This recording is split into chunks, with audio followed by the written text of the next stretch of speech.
What's up, agents? It's Dwerewolf Gaming back in action. And today is a big day in Division 2. The brand new Stack Broker shotgun has officially dropped, and players are already calling it one of the strongest ACS 12 variants we've ever seen. If you've been waiting to add fast firing, hard hitting, close range monster to your arsenal, now is the perfect time because getting the Stack Broker is simple, quick, and available to every active agent starting today. Now, what makes this gun special? The Stack Broker comes through the new Veteran Rewards rollout, which means as soon as you log in, the game automatically checks your account and delivers the weapon straight in your in-game mailbox. No farming required, no RNG or missions required either. Just log in, claim your reward, and you're fully ready to drop into the streets with a fully rolled named shotgun that tears through enemies at point blank range. Alright, so one thing I do want to mention is basically under the system of eligibility, whenever obtaining these items, you will get different cosmetic skins depending on the tier, the time when you first joined Division 2. And the bronze skin goes for more recent players, the silver to those who joined between 2019 and 2024, and the gold skin is for long-time veterans who started before March 2019. So keep that in mind. That is the only difference. Doesn't really change much in the gameplay. Now, I do want to point out, agents, this gun is amazing, primarily because it pairs great with the Striker's chest. For those of you who are familiar with that chest, agents, you can get up to 200 stacks with the Striker's Gamble, but it was kind of hard to maintain unless you're playing really difficult content such as Legendary or even Master, the Climax Master missions. But with this gun, it allows you to get those stacks a lot faster and also help to maintain those stacks. The build that I'm showcasing today, agents, isn't a new build or anything. It is a build I've used before, and I will give you different alternatives for those who don't have the Ouroboros, because if you're a veteran and you see the weapon I'm using, it is the Ouroboros SMG. With that being said, let's go over this build breakdown really quick. Now, to obtain the Ouroboros, agents, you can do the Paradise Lost Incursion, or you do have a chance to obtain this weapon right now due to a rank up event that's currently taking place, and it ends on Tuesday. This gun is fully maxed out, as you can see, with a weapon expertise of 30%, and that third attribute can be rerolled to whatever you prefer. I do have 10% damage to target out of cover. And again, agents, now if you don't have this weapon, I would recommend you use the St. Elmo's engine, but the talent that comes on the Ouroboros, let's read this real quick, it's called Rule Them All. When the agent has a status effect applied to them, 50% of the ammo in the next magazine will apply to the same status effect to that enemy. Now, the mods that come in this gun, you cannot change, so keep that in mind. All right, and like I stated earlier, if you don't have the Ouroboros, just use the St. Elmo's engine. This works great in this build as well. I've used this gun multiple times in this build. All right, so the Stack Broker is the star of the show. As you can see, the core stats, agents, those two gold or yellow core stats that stand out. This gun was supposed to have a reducing its damage because of the increased rate of fire, according to the developers. But as you can see, this gun comes almost mine came almost fully maxed out, with core attributes being shotgun damage, damage to armor, and damage to target out of cover. Basically, the only thing you want to change in this gun is the talent. That's the only thing you want to change, so that way you can change whatever talent you want at any time and just optimize the attributes. That's what I meant to say. The mods I do currently have on this gun is a weapon handling mod and the accuracy to improve some of the weapon handling on this gun in general. But always use whichever mods works best for you. All right, so we did decide to use the Striker's Gamble set just to test out this gun. And the Striker's Battle Gear set, basically, when you have on all four pieces, you're getting 15% increase in weapon handling, 15% increase in rate of fire, and you get Striker's Gamble. Weapon hits increase total weapon damage by 0.65%. Stacking up to 100 times, you get 100 stacks. That is basically 65% increase in weapon damage. 1 stack is lost per second between 0 and 50 stacks, and 2 stacks are lost per second between 50 and 100 stacks.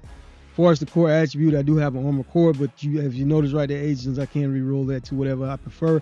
And the attributes on this build, agents, we will either be going for critical hit chance or critical hit damage on every piece of this gear that I am wearing. All right, so like I said, the Striker, the Battle Gear's chest, which is called the Striker's Harness, we do have for the core attribute, we do have a weapon damage core, and again, the attributes with critical hit chance or critical hit damage. The talent on the chest piece is what truly stands out. It's called Press the Advantage. This increases max stacks from Striker's Gamma from 100 to 200, but you will lose 3 stacks per second between 100 and 200 stacks. So you lose more stacks, but you gain more stacks as well.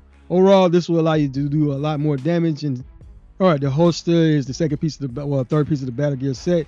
We do have an armor core for the core attribute with 12% critical hit damage attribute.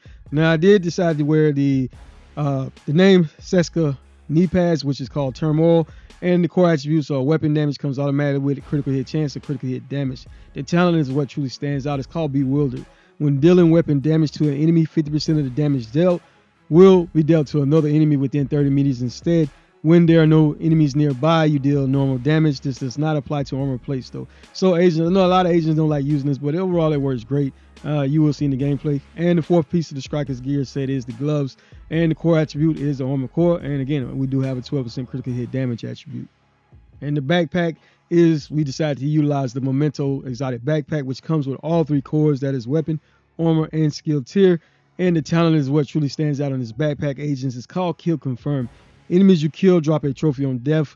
Collecting trophies provides both a short and long-term buff. The first which scales with the number of cores you have. For example, each red core on the build, so if you have 4 red cores, every time you pick up a trophy, that is 20% increase in weapon damage. Each time you pick up a trophy, 10% bonus armor, and 5% skill efficiency. Basically, agents, for every trophy collected, you get an additional plus 1% weapon damage, plus 1% skill efficiency, and 0.1% armor regeneration for 300 seconds. When you have all 30 stacks, you'll be at 30% increase in weapon damage, skill efficiency, and 3% armor regeneration. So keep that in mind, agents. Overall, this is an amazing exotic backpack. Now, as far as the skills, we did use the Crusader Shield, which scales with the number of blue and yellow cores that you have on your build. And we did go with the Jammer Post because we do currently have the Hollywood event active and we need to use some type of explosions or EMP to be able to disrupt the resistance on those enemies, so you'll be able to take them out. Because if not, agents, if you don't disrupt that resistance, you will be doing a lot less damage to these enemies. Let's take a look at the weapon stats. Without any stats from the Memento, we're sitting right there, 82,346 on the Ouroboros, 55% critical hit chance, and 151% critical hit damage, with headshot damage being 70%. Now, if we look at the stat broker, we have 274,138 weapon damage with 24% critical hit chance and 141% critical hit damage. Now, if we do remove, we do have room to improve that, a little bit more critical hit chance or critical hit damage on that weapon. All right, let's take a look at our armor. We do have 1,519,307 armor with 151,931 armor on a kill. It does show 0 armor regeneration, but keep in mind we do get our 30 stacks from the Memento. We will be sitting right there at 45,000 something armor regeneration on the build. Now, like I stated agents, if you want more damage on this build, I like the form for these gear pieces to where I can change the core attribute and have the regular attributes being critical hit chance or critical hit damage. So like I said, if you want to do a little bit more damage, I can just reroll one of those core attributes to more weapon damage. All right, we did go with the gunner class specialization. Keep in mind, every third reload is 50% faster. You do get 10% armor back on the kill.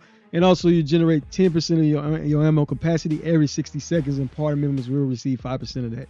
Also, agents, as long as you remain motionlessly for at least 1 second, you will have increased weapon handling of 10%. Your rate of fire is also increased by 5% for 5 seconds after a kill. This is the only class where you will have access to the Banshee Pulse, which can disorient those enemies in your path. And last but not least, don't forget to equip the correct weapon element to get your bonus in 15% increase in weapon damage. Doesn't matter which weapon you're using. All right, agents, for those who enjoy the gameplay, stick around. You will see how fast I clear these enemies out, agents. And on top of that, sometimes I won't even have my disruptor skill back, and I will still be doing massive damage with this build. I know a lot of agents always be on the fence. I see some who don't really care for using the turmoil knee pads, but the turmoil knee pads, in my opinion, are amazing, agents. You can clear these rooms out so quickly, and you won't even realize that all the enemies are gone until you look around and you're searching for them, and you already literally have cleared out the whole room. One thing I do want to point out, agents, is that my items I'm using is weapon expertise to 30%. But the main thing I do want to point out is that if your watch level is at least 1,000, you will be at the baseline of doing the same damage as you see me doing in the gameplay. The only other factor that will make a difference in your build with your expertise level. Now, there is an event that's currently taking place as me recording this video where you can get 5 XP. And there are plenty of videos on out there how to form and maximize that. With that being said, agents, if you enjoy the gameplay, please feel free to hit that like, share, and subscribe, and turn on the notification bell so you can stay informed whenever I do drop Division 2 videos or any content that I am playing. As always, agents, stay strong. Dwerewolf out.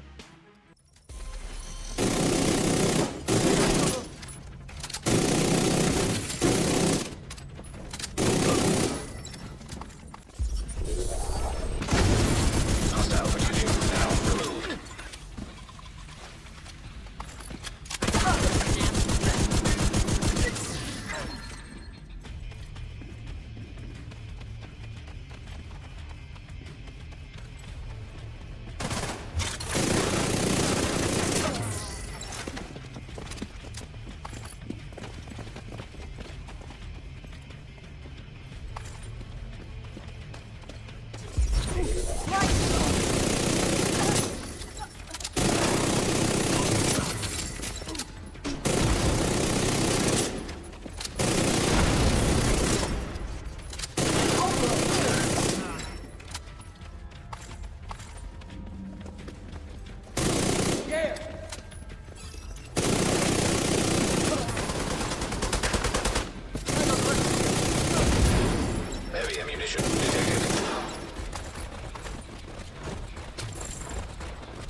restored protection.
Transmission control module. It handles all communications going in and out of viewpoint. If you reset it, you'll lock out the True Sons and we can take over the channels.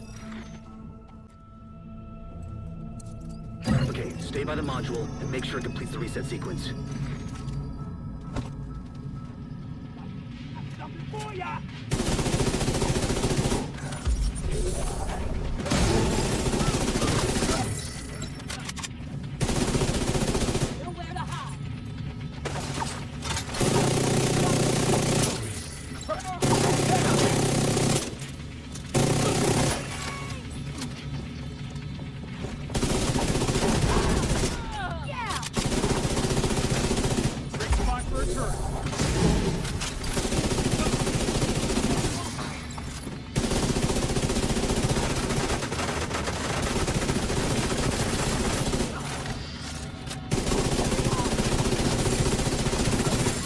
Site facilities are reset to default or under direct SHD.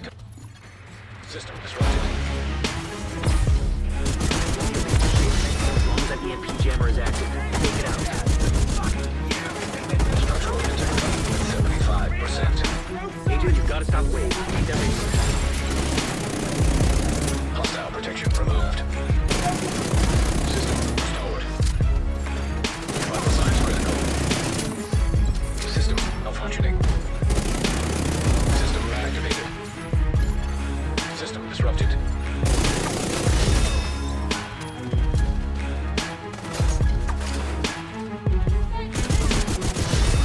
Electromagnetic charge depleted.